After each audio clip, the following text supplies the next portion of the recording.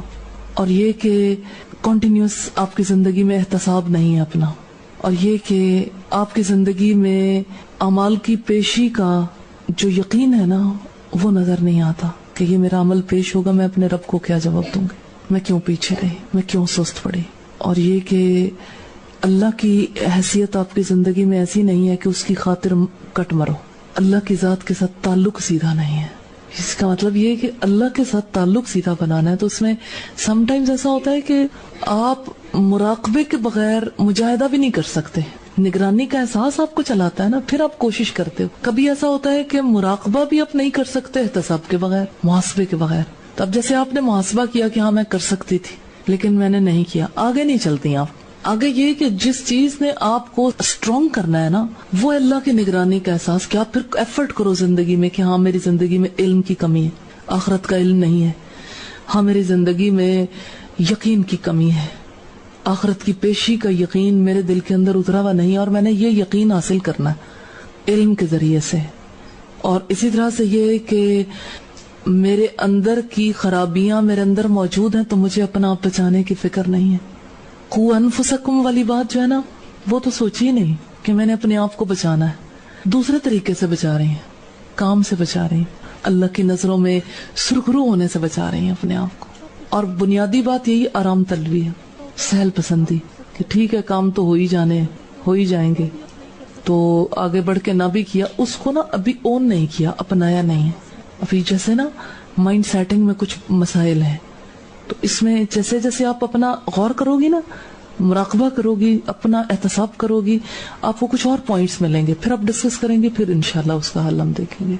یہ سمجھ نہیں آتا کہ انسان کتنی حد تک یعنی کہ خود غرض ہو سکتا ہے اپنے لیے. اگر ہم ہر وقت یہ سمجھیں کہ ہم مردہ ہیں تو بعض اوقات ہمارے کچھ بہت ضروری معاملات یعنی کہ رہ بھی جاتے ہیں. مثلا آج صبح باجی نے کہا کہ نظرۃ النعیم کی ریویژن ہونے لگی ہے تو آپ جلدی سے نیچے آ جانا.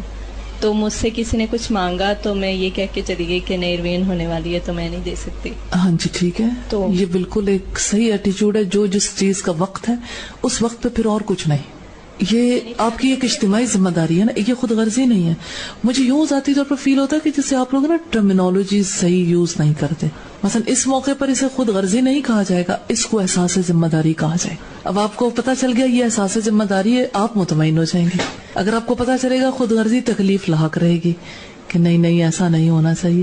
تو علم کا ہونا کتنا ضروری ہے نا، اور کلیئرٹی کا ہونا. تو یہ آپ کا ایک بالکل پازیٹیو ایٹیچیوڈ تھا کہ اس موقع پر جب اجتماعی معاملات کے لیے کال کیا جائے پھر انفرادی معاملات پیچھے چلے جاتے ہیں. پھر دوسروں کو بھی احساس دلانے کی ضرورت ہے کہ اور کچھ نہیں، اب چلیں، اب جانا ہے.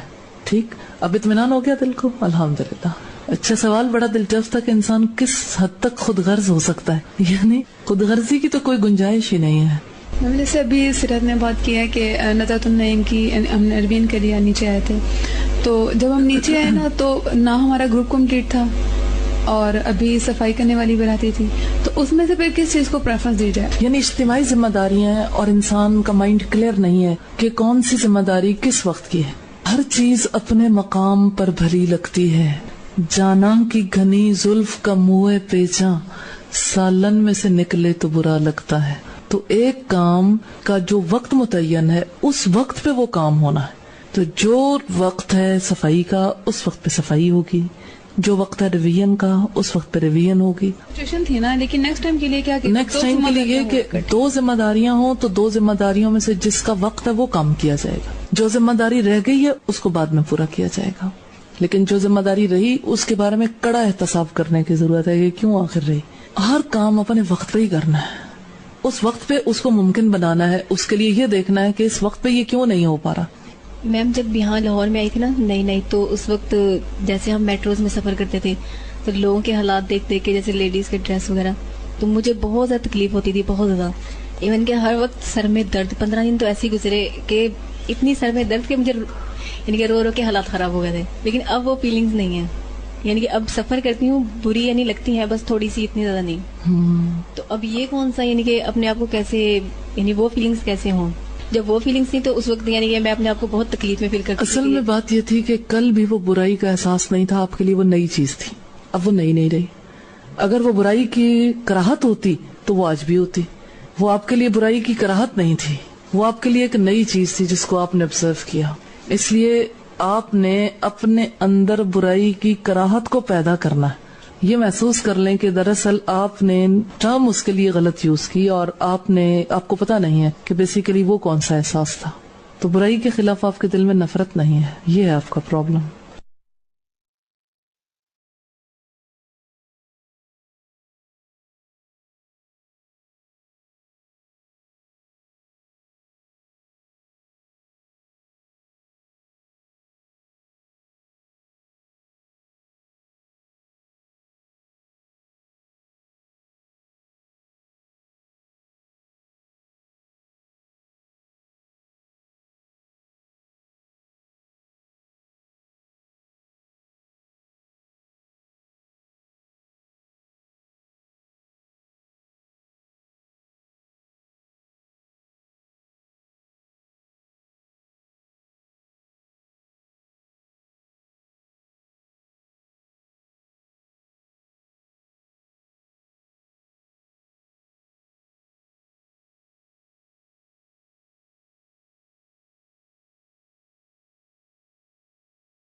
ہے.